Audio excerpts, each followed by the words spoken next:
مؤسسه دولتی مکتب جمهوری مهارت عالی ورزشی اوید با ورزشی سبک در شهر دوشنبه از قبیل آن مؤسسه‌های به حساب می‌رود که در رشد و پیشرفت ورزش سبک سهمی بزرگ دارد. تا کجا راهبریت و مربیان رسالت داشته خود را به طور ضروری عملی می‌کنند در این نشر برنامه براتون قصه می‌کنیم. عین حال در مکتب مذکور 10 مربی با 55 ورزشگر درس مهارت می‌آموزانند که طبق نقشه تحریری نموده مسئولین تمرین‌ها به طور لازمه گزارانیده می‌شود.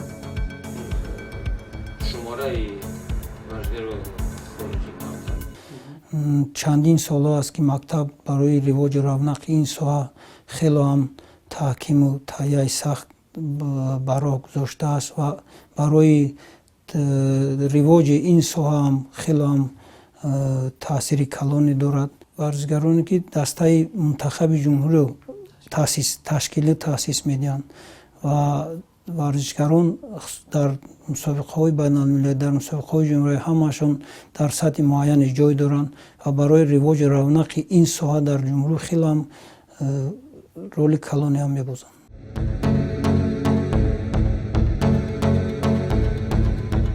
مؤسسه مذکور فعالیت خود را رسما از سال 2005 شروع کرده. عین حال در آن 3 گروه مهارت عالی، 6 گروه مکمل‌گردانی و 1 گروه مشقی ورزشی تشکیل شده است که مربیان در هر گروه با تیار کردن بچه‌های لیاقتمند مشغول می‌باشند. وابسته به آن شرایطی که برای مربیان و ورزشکاران مهیا است، کوشش به خرج می‌دهند که رسالت داشته‌شان را به طور لازمه اجرا نمایند. چطوری که مسئولین امروز داشتند از همه رشته‌های ورزشی سبک ورزشگران با مهارت را از سراسر کشور جدا نموده برای بلند برداشتن مهارتشان نقشه گیری می‌کنند.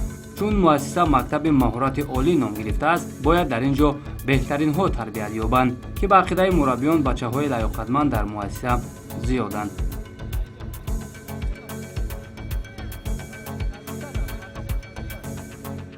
خیلی بچه‌های خوب داریم، بچه‌های آینده‌دار داریم، بچه‌هایی که می‌توانند نتیجه نشون بدهند. سعید علی سلیم، حسین‌الدین ظریفов، احمدیف، ایلدر، گلسنبی شریف و بهت تیاریش خوب است، فقط مسابقه نمی‌رسد که همین اشتراک کند. هم اگر اشتراک کند با فکرم یگان نتیجه بلند میشه.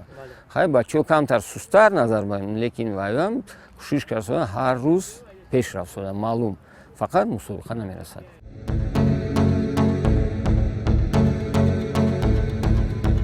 اکنون بیاید توجه میکنیم به آخرین موفقیت دستپروری مؤسسه مذکور.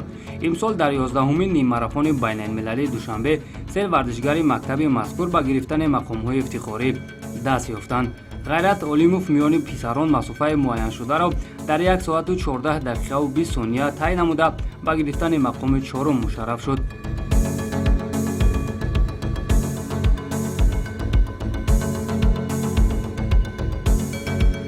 ورزشگر دیگر این مؤسسه مهراب آدینایف باشد. با نتیجه 1 ساعت و 15 دقیقه و 22 ثانیه به مرا رسید که نتیجه نشان داده او به مقام 5 راست آمد. میانی بانوان باشد نادیره میرزایی و مقام 6 را اشغال کرد که مسافه معین شده را در 1 ساعت و 41 دقیقه و 41 ثانیه طی نمود.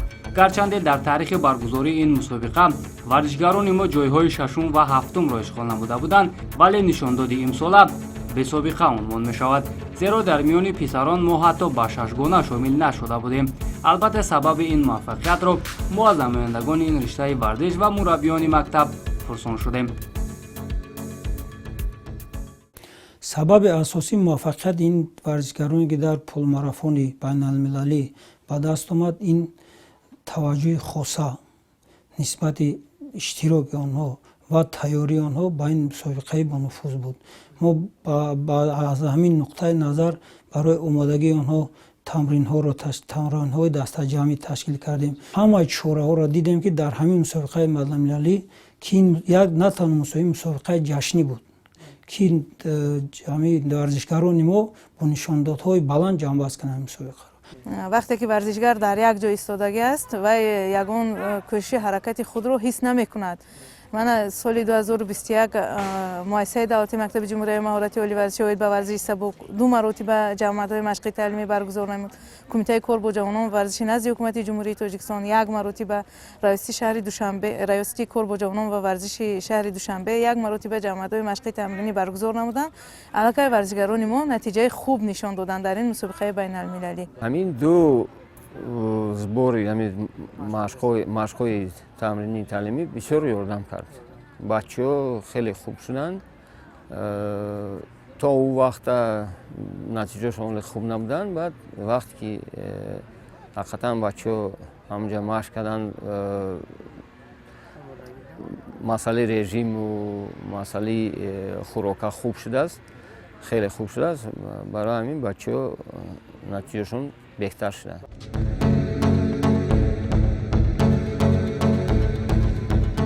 ғайрат олимов вардишгари касбӣ аст. ӯ асосан дар масофаҳои 5, 10 ва 12 километр машқварзӣ мекунад.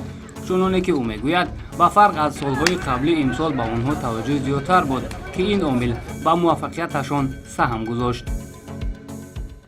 имсол хеле тайёримон хуб буд. мо дар тайёрии мо дар осошгоҳи саробда гузашт. Хеле хуб тайёрӣ дидем, баъд натиҷаи хуб нишон додем. албатта ин нимарафона давидан осон нест. пуртоқатӣ дар кор, сабр дар кор. вақте ки вазмин мешад, ҳаракат кардан дар кор, бо кӯшиш кардан дар кор, ман метонам бо нағзтар результат нишон диҳам. Ман метонам ҷойҳои аввалро мегирам. кадом вақте ки мо ҳамуна психи худамона хуб карда тонистем, хеле муваффақиятҳои калон нишон медиҳем.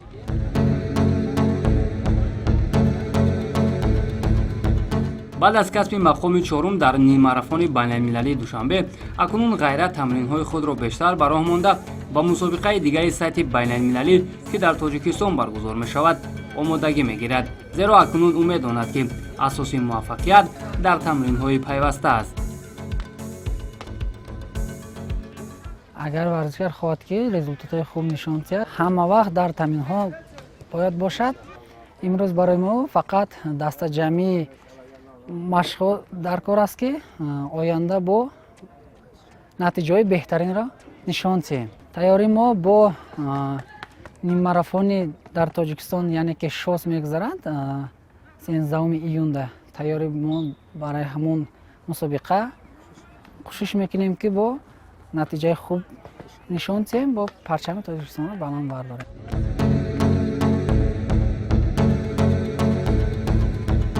барои нодира мирзоева ниммарафони байналмилалии душанбе мусобиқаи ошиност, зеро ӯ қариб ҳамасола иштирок мекунад. 2 мақоми шашум айни ҳол барои нодира ҳамчун зинаҳои ифтихорӣ дар феҳристи ҷоизаҳояш маҳфузанд. тайёрии хубам дида натонистам, аз он сабабе ки почаам ҷарроҳӣ дошт ва ҳаракат кардам, ки дар ҳамин шашгонаи аввал ворид шавам ва ҷои шашумро ишғол намудам. албатта барои ин мусобиқа заҳмати зиёд кашидам. буд тамринҳое ки ба мо душвор буд, мо ҳамаи онҳоро паси сар намудем. ман миннатдории худамро аввалин ба мураббии худам Куралу Фарод мерасонам ва ба донишгоҳи давлатии миллии Тоҷикистон мерасонам. миннатдории худамро ба мактаби маҳорати олии ҷумҳуриявӣ мерасонам, ки мо варзишгаронро дастгирӣ намуданд ва мо ба ҳамин ҷодаҳо расидем. натиҷа дар ман дуюмин бор аст. бори аввал ин натиҷаро мураббии ман падарам буданд, ки ман дар соли 2010 дар ин ҷои шашумро ишғол намудам. бори дуюм соли 2021 мураббии ман Куралу Фарод мебошад, ки ин ҷои шашумро ишғол намудам.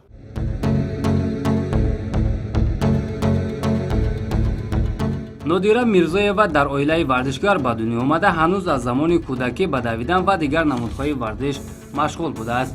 чун азми варзишгари касбӣ шуданро дошт, онро тарк накарду то имрӯз идомааш дод. нодира дар чандин мусобиқаҳои байналмилалӣ ширкат варзида соҳиби зинаҳои ифтихорӣ низ гаштааст. ба ҷуз варзиши сабук ба дигар риштаҳо низ пайвастагӣ дорад, вале муносибат ба варзиши сабук аз ҳар ҷиҳат барои ӯ муҳимтар аст. ман дар ин соҳаи варзиш аз хурдӣ машғул будам. чунки падари ман варзишгар буд, мо фарзандонашон дар онҳо ҳавас карда ба ин ҷодаи варзиш рафтем. ман аз синди 9 солагиам дар ин ҷодаи варзиш рафтам ва то ин ҷониб дар ин ҷода машқ тамрин мекунам ва мехоҳам ки дар оянда боз натиҷаҳои беҳтаринро ишғол намоям. албатта барои ҳар як варзишгар, ҳар як бону ин ҳавас, шавқу ҳавас лозим аст ки ин варзишро вақте ки шурӯъ кардӣ, шавқу ҳаваси зиёд дошта бошӣ, дар ин соҳа хело ҷиддӣ мешавад, кӯшиш мекунӣ ки соҳа ба соҳа баландтар равӣ, дар мусобиқаҳои байналмилалӣ иштирок кунӣ. дастгирӣ лозим аст ба мо. моро муассисаҳои мактаби варзишии ҷумҳуриявӣ дастгирӣ менамояд, мураббиён ба мо хело кӯшишҳои зиёд мерасонанд. мо ҳаракат мекунем ки тамринҳоро зиёдтар намуда ба мусобиқаҳо бештар фаъолона иштирок намоем.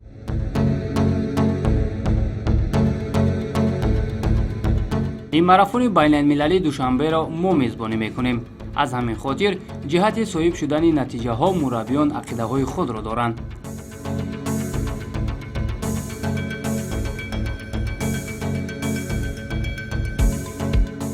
این مسابقه چخیلی که ما و شما میدونیم این مسابقه در جمهوری ما برگزار میگردد.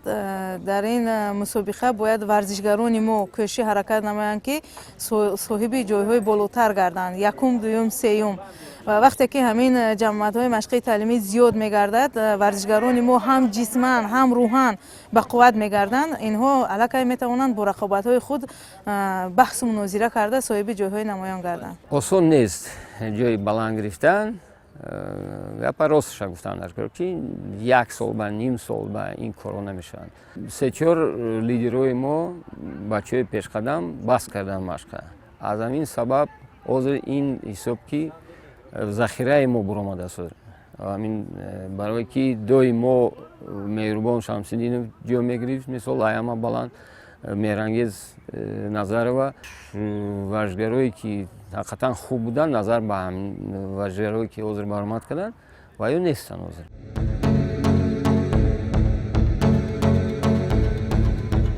акнун бармегардем сари масъалаи асосӣ. то кадом андоза муассиса рисолати худро амалӣ мекунад ва чӣ камбудию монеаҳо ҷой доранд. чизи муҳиме ки барои рушди соҳа зарур аст, ин таъмини мутахассисон мебошад ки ин нуқтаро директори мактаби ҷумҳуриявии маҳорати олии варзишӣ оид ба варзиши сабук Пулот Қодиров ба таври зайд баён кард. аз ҷиҳати мураббиёни варзида мактаб мушкиле надорад. фақат мушкили дар он аст ки мутахассисони ҷавон ба ин соҳа кам ҷалб карда мешаванд.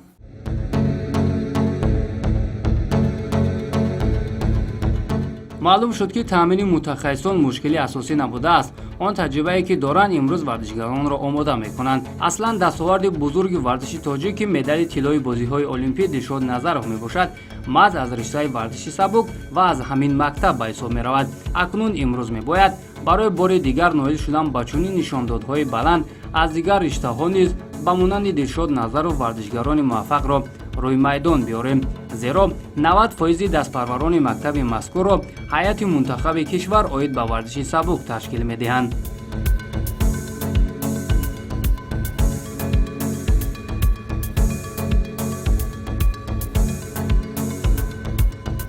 در مسابقه‌های جمهوریوی ما دیده شدیم که ورزشگران بهتر نتیجه خوبتر نشان داده ایستادند، لیکن افسوس میخوریم که مسابقه بین المللی برگزار نگردیده ایستاده است. از سال 2020 من 2021 تا حال یگان مسابقه بین المللی برگزار نگردیده است از سبب بیماری کووید.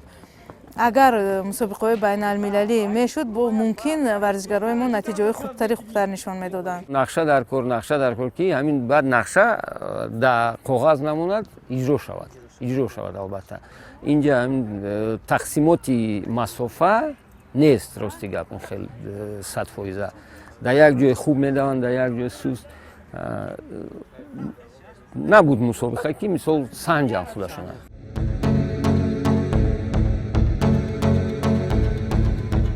гулсумби шарифова кашфиёти нав дар варзиши сабук ба ҳисоб меравад. ин бонуи даванда дастпарвари мактаби ҷумҳуриявии маҳорати олӣ буда дар масофаҳои 100, 200 ва 400 метр беҳтарин натиҷаҳоро нишон медиҳад. او از مسابقه‌های بین‌المللی نتیجه‌های نظررس را صایب شده است. اما یک مشکلی در آن است که رقابت‌پذیر نبودن مسابقه‌های داخلی به کسبیت گلسنبی تأثیر منفی می‌گذارد.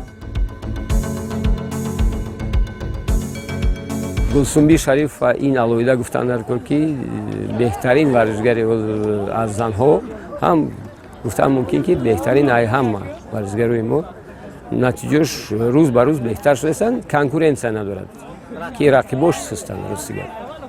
باید با هم خیلی شاگردای تیار کنیم، کوشش میکنیم که با کنکورنسی که شود نتیجه هم بهتر میشه. نتیجه که پیشتر نشون میدادم از آن سببی که بسیار در کرانتین شدگی بودیم، بعد از کرانتین کم ترک از مشقا هم دور شده بودیم، این نتیجه ما کم ترک پستر شده. یک ما کوشش میکنیم که نتیجه خوبتر رو نشون دهیم که چون که در سطح بین المللی جوابگو باشد و ما بتونیم که معرفگر دولت و ملت خود باشه.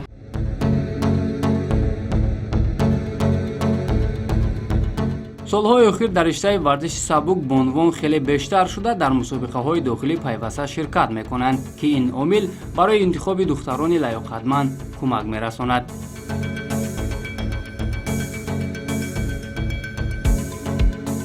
айни ҳол духтарон кӯшиши ҳаракати худро доранд, тамрин намуда истоданд. махсусан гулсунбӣ шарипова ки 3 карат рекорди ҷумҳурии тоҷикистонро иваз намудааст. вай кӯшиши ҳаракати худро зиёд намудааст дар ин намуди варзиш ва чанд карат ҷоизадору ғолиби мусобиқаҳои байналмилалӣ гардидааст. ин мана нодира мирзоева дар нимарафони байналмилалӣ соҳиби ҷоиза гардид. ҳасан бонувон нисбати бонувон ҳам дар мактаб таваҷҷӯҳи зиёде карда шудааст, чунки ин намуд асосан намуде аст ки бисёр бонувонро ҷалб мекунад. барои ҳамин мо ҳаракат мекунем ки дар мактаб сатҳи бонувон, шумораи бонувон зиёда шавад ва дар ин самт ҳам корҳои бисёре карда истодем ки бисёртар мо бонувону духтарони тоҷикмаҳалро ба ҳамин намуд ҷалб кунем.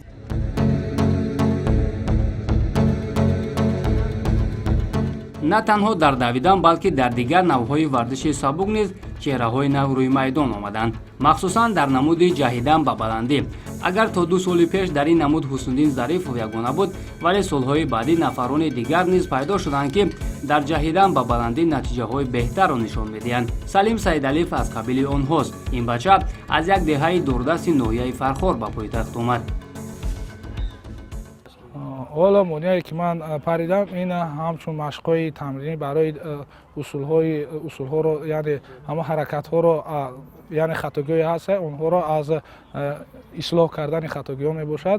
мо ҳамин 1.90-1.95 то 2 метрро ҷаҳиш мекунем. ин яъне натиҷаи хуб аст дар вақти яъне тренировкаамон, дар ҳолати машқамон ва баъд дар мусобиқа мо метавонем то 20 сантиметр 15 сантиметр зиёд карда парем. ман дар ин риштаи варзиши сабук аз соли 2015 ба машқу тамрин фаъолият кардам, яъне дар ноҳияи фархор дар он ҷо зиндагӣ мекардам ва мураббии ман маро ба мактаби варзишии ноҳияи фархор фиристод ва дар он ҷо таҳти мураббии Усмонов Алишер ман машқу тамрин мекардам.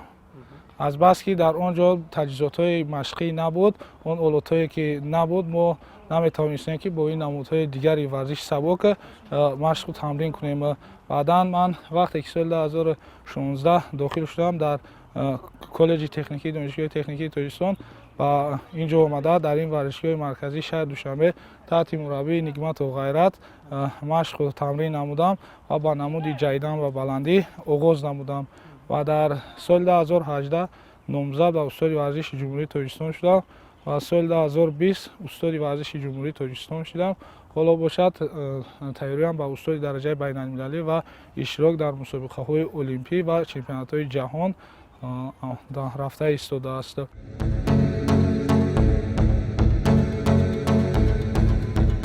гарчанде ин варзишгарон ҳамарӯза ба тамрин машғуланду дар мусобиқаҳои мухталиф ширкат мекунанд, вале дар ин баробар барои бештар таҷриба гирифтан ба дастгирӣ ниёз доранд. ман дар соли 2019 дар тошкент ва бишкеки қирғизистон иштирок намудам. он ҷо сазовори ҷойҳои 4-ум 5-ум гаштам ва сабаб дар он буд ки мо ҷои ҷаҳидан ба баландӣ надорем. дар тамоми ҷаҳон дар байни дар байн яъне онҳо ҷаиш мекунанд, аммо мо дар ҷои финише ки масофаи 100 метр мешавад мо дар он ҷо ҷаиш мекунем. ин ба талаботи байналмилалӣ ҷавобгӯ нест. барамо баъд резинҳои мо дариданд, бисёр сахт шуданд, мо наметавонем, бинобар ин сабаб тайёриамонро сахт кунем ва бисёр тез лад мебардорем. фақат шароити мо рости гап камтар сустар аз ҳисоби ки инамин инвентари мо пур нашудааст. имсол соли гузашта раҳмат ба Дилшод Назаров ки раиси федератсияи варзиши сабук мебошад, ҳамин раҳча барои паридан, барои ҷайидан ба дарозӣ тайёр шуда, ин аз нав набошад, ҳамин гирдаша дидед ки битон мебошад. дар ҳамун ҷо бояд ҳам сектори барои баландӣ, паридан ва ҷайидан ва баландӣ бояд бошад. Лекин мо ҳамин қадр шароит дорем ки дар ин ҷо мепаранд. ин камбудии калон, барое ки дар вақт ки мусобиқаи байналмилалӣ ино мераванд ё дар ин ҷо натиҷашон хуб, бояд дар он ҷо бо баландтар паранд. Лекин аз сабаби ки сектор надоранд.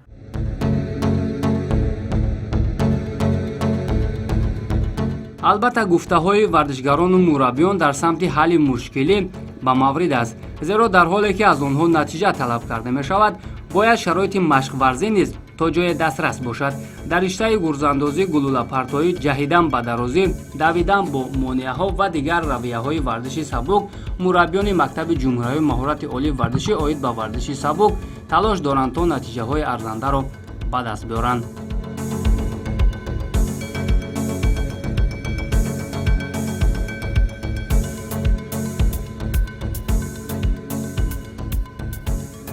дигар намудҳо ҳам фаъолият мекунанд, фаъолияташон хуб аст, нағз аст. дар мусобиқаҳои ҷумҳуриявӣ ҳам ҷойҳои намоёнро ишғол мекунанд.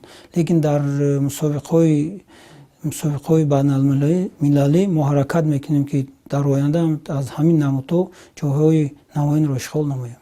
дар гурспартоиам Абдурауф Мусоев метавонад натиҷа нишон додад. камтарак ҳамин дабараш одам нест ки рақиб нест ки вай камтар ҷӯ монад, ки вай дар ин ҷо ҳозир мисол бе ягон проблема ҷои аввал мегирад, лекин барои берун аз ин ҷо биромадан натиҷаи баландтар даркор. ман доим ино мисол ба ҳамин коро мебардорам, мегӯям ки бачаҳо шумо бояд пеш равед.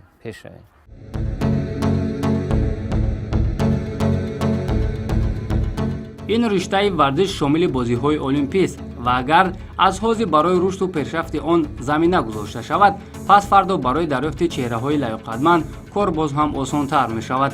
имсол бозиҳои тобистонаи олимпӣ доир мегардад. аз ҳамин хотир масъулинро зарур аст то барномаҳои мушаххасро рӯй даст бигиранд, то бачаҳои мо ба ин маъракаи муҳим роҳ ёбанд.